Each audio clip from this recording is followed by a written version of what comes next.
Днес съм леко притеснена, защото след малко ще застана между два секс символа от две различни поколения.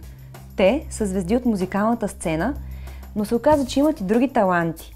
Единият пее, танцува и печели реалити формати, а другият, освен от музика, разбира и от строителство. Те са Орлин Павлов и Благовест Аргиров. Готе, без пижама да се будиш дома, дама.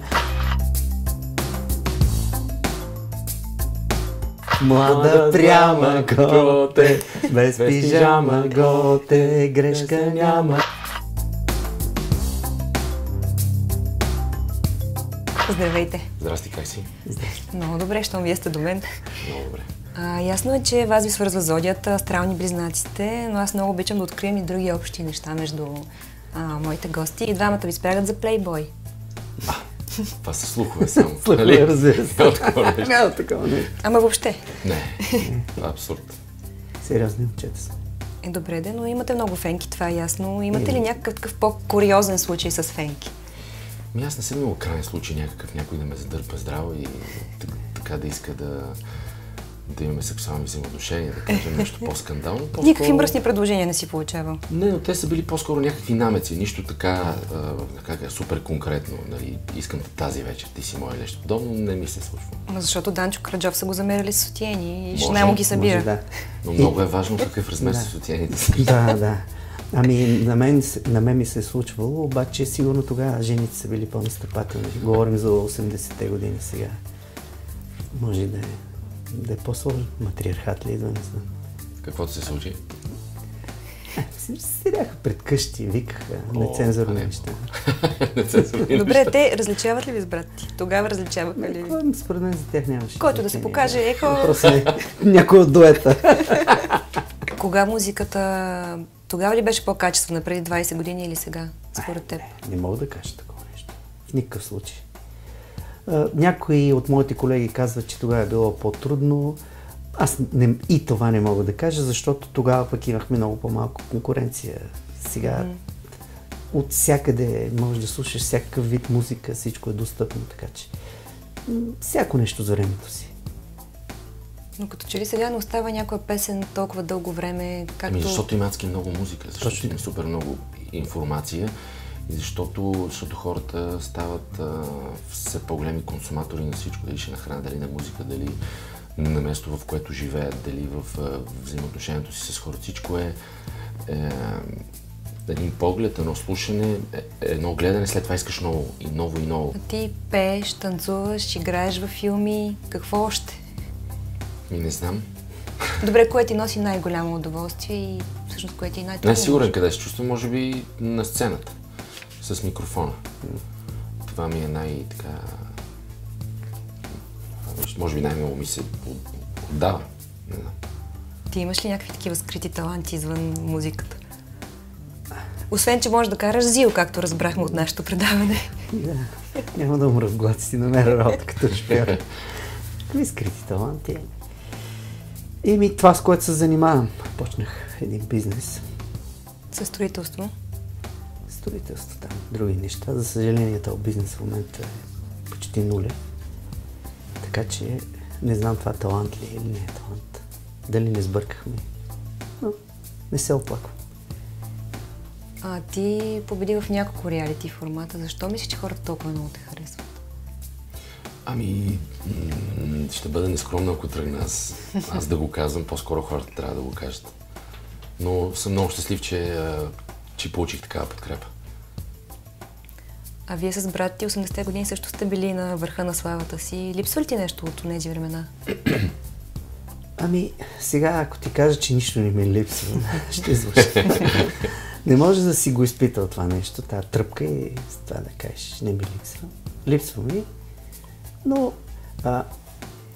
значи ние имаме така особена философия с брат ми, че всичко е до време и на една определена възраст решихме до тука, но както каза Орлин, сцената е най-голямата тръпка, невероятна тръпка и човек не може да я забере цял живот. Искам да те питам сега, на Гечо липсва ли му Чачо? Може би зрителите да поясним за тях, че всъщност вие с брати така са ви наричали в Пловдив. Така, всички, да. Гечо и Чачо от Чук и Гек. Защото са ни много дълги имената. Светослав, Благовест. Войчо ми ги измисли. И общо взето всички ни викаха така в Пловдив. Друго общо между вас, за което сега се сещам, ми беше много интересно, че и двамата сте имали някакъв досег с свръхестественото, доколкото ти казваш, че си видял летяща чиния като дете, а пък ти все пак си контактувал с Ванга и казваш, че нещата, които тя ти е предрекла, са се сбъднали. Да. Може ли да ми разкажете малко повече? Ами Ванга много обичаше да ходим при нея и пеехме такива народни песни на два гласа. Невероятни неща съм изпитвал, като съм влизал при нея. Нали се носеше захар при нея и ние бяхме забравили от Петрич от хотела. Долу взехме от кухнята захар. И трябваше захарта да я сложиш под възглавницата и да спиш. Върху нея. И още с влизането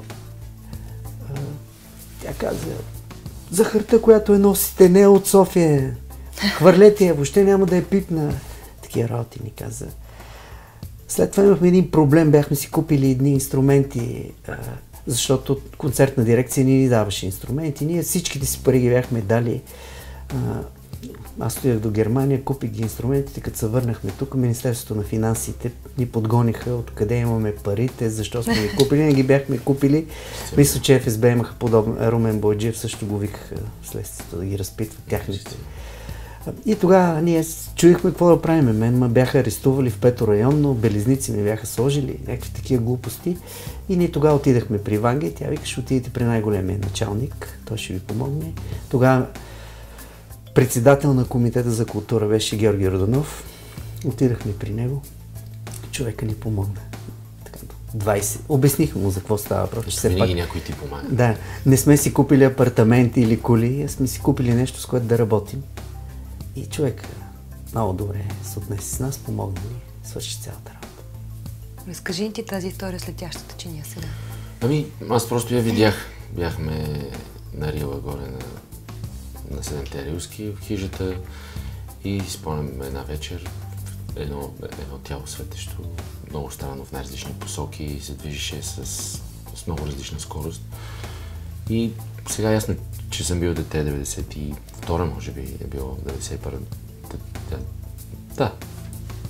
Но не знам, това не беше самолет. И съм 100% сигурен, че беше летяща чиния. И друг път съм чул, че има горе над Седемте Рилски. Са виждали, така че окей, видял съм нищо кой знае какво. Ако ти имаш възможност да осъществиш контакт, да речем, което... Аз сигурно ще ме много шубен, ако ме отвлекат и ме приспят, да. Но кажат, така се търмен, ела на кораб, ще кажат да. Так му ще да питам, какво послание би искал да отправиш към един извънземен разум? Послание? Ще напълня гащите преди това, не знам дали ще има послание. Аз тук, човека. Здравейте. Не може да се каже приказката. Ще ми спее сигурно. Нямам идея какво ще ми спее, но нещо ще ми спее. Ами сега като каза ще изпея... Сега искаш да кажеш да пеем, нали? Естествено. Защо ли? Аз много обичам всички гости, които дойдат тук, да ги мъча и да ги карам да пеят. Обаче, знаеш какво много ми се иска да изпеем? Аз предполагам, че... Нещо заедно да изпеем? Да. Какво да изпеем? Аз само ще ръкопляскам. По-добре да не се включвам. включвам. Не дадеш тон. Искам да ви кажа какво искам да изпеете, ако я знаеш песента. Готе, да сме двама, готе. Знаме. Айде. Готови? Готе, да сме двама, готе, без пижама, готе, без пижама да се будиш дома, дама, млада пряма, готе, без пижама, готе, грешка няма, готе, да сме двама. Страхотно. Много ви благодаря. Моля.